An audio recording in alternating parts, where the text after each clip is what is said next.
So what would you get if you took Fallout 4, The Last of Us, and The Promised Neverland and smashed them all together? Well, you would get Heavenly Delusion. Heavenly Delusion is an anime airing in spring 2023 and is kind of a low-key banger. One that I thought was done a little dirty. So what do I mean by that it was done dirty? Well, that's right. Heavenly Delusion is in the infamous Disney Jail. Anyone who doesn't know, Disney Jail is a term used for an anime that is exclusive to Disney Plus or Hulu if you're in the United States. And Hulu is the worst streaming service to watch anime on ever. For every episode, you get the viewer discretion is advised thing. It breaks the subtitles every time. Then you gotta let it go for a bit or skip ahead and refresh to try to fix it. But oh no, don't refresh too quickly or you're right back at the damn thing and it breaks it again. I need those subtitles, Hulu.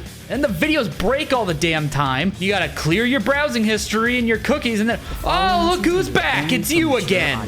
Oh, sorry, I'm getting heated at Hulu over here. So not only is it exclusive, which makes it so less people will see it, but then you gotta deal with all that nonsense, and it immediately starts off on the wrong foot, which is a shame. Heavenly Delusion creates this interesting post-apocalyptic world and explores some interesting ideas. And stuff like that is just gonna push people away.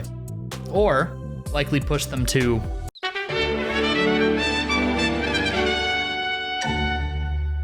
which in that case, that's a bit of a shame for the people that worked hard on it. I mentioned the world of Heavenly Delusions a second ago, and that's because the biggest draw for me is the world that it creates. There are two parts to this world and story that we've seen so far. The inside and the outside.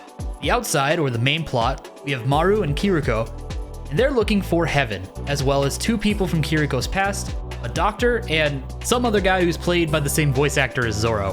Going through the destroyed cities, various small societies for leads, and dealing with monsters called man-eaters.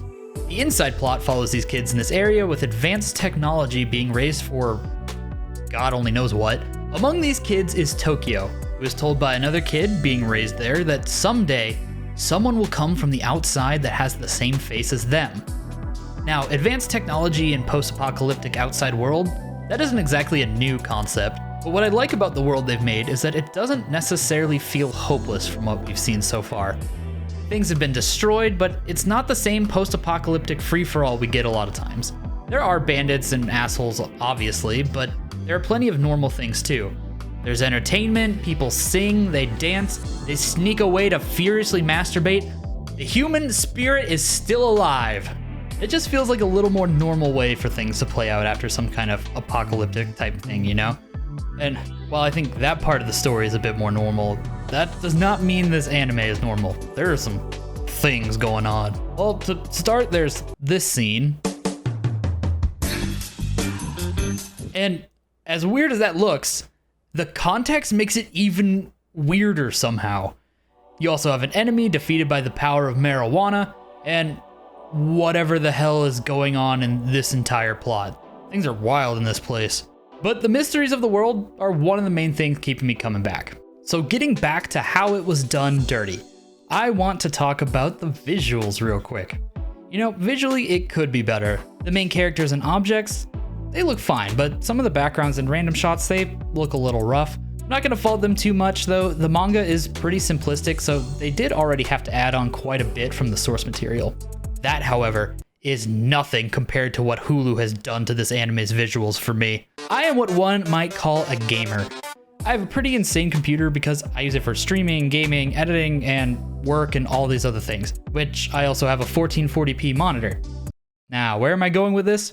Well, Hulu, on a browser, only streams in 720p, and I was watching it full screen. I may as well have just grabbed a fistful of dirt and shoved it in my eyes. I was honestly ready to come in here and talk about how it doesn't look very good in general, and I was gonna put that on the studio. But no, it's the anime devil known as Hulu. 720p, really? Not only have you made the anime less enjoyable to watch, you've also made me the asshole. Hulu, you have now been demoted back to glorified background noise application. I can't believe I didn't know that before either, that watching Hulu on a browser, it only goes to 720p, which answers so many questions and means I have to go back and watch 1000 Year Blood War again. Anyway, another aspect of what I liked and wanted to talk about is the characters. I mentioned The Last of Us earlier, and while the setting and general circumstances kinda similar, it's more of the way The Last of Us handled the characters of Joel and Ellie. It is handled similarly with Kiruko and Maru, and I really hope it continues down that path for those two. Originally brought together as strangers, but the more we watch, the more we see how the relationship between these two change. I'm hoping as the season goes on, and if it gets more seasons past that, they continue to expand on these two. The Last of Us was different in that it's a simple story about complex characters, and so far, Heavenly Delusion is a more complex story and less complex character-wise, since it has an entire B-plot with multiple characters in it.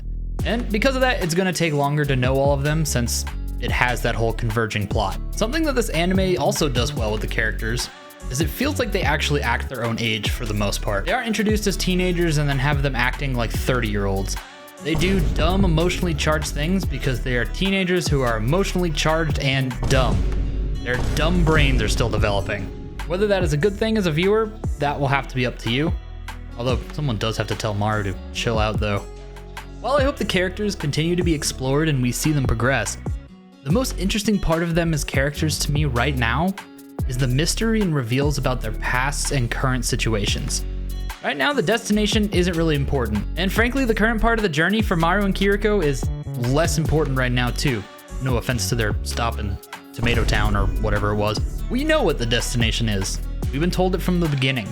It's the missing pieces from before the journey to find heaven, before Maru and Kiruko met each other, before Hulu even screwed up the subtitles for the first time. The other plot though is a little different. That plot is more unfolding in front of us and is revealing weird things happening at the moment in time the story is showing us. It's overall good anime. Not perfect, but it's an interesting watch that was done dirty by being stuck in that godforsaken place. Hopefully, it isn't one and done, and we get to see the entire story for Heavenly Delusions adapted to anime. Alright, thank you guys so much for watching. I'll catch you next time. Bye!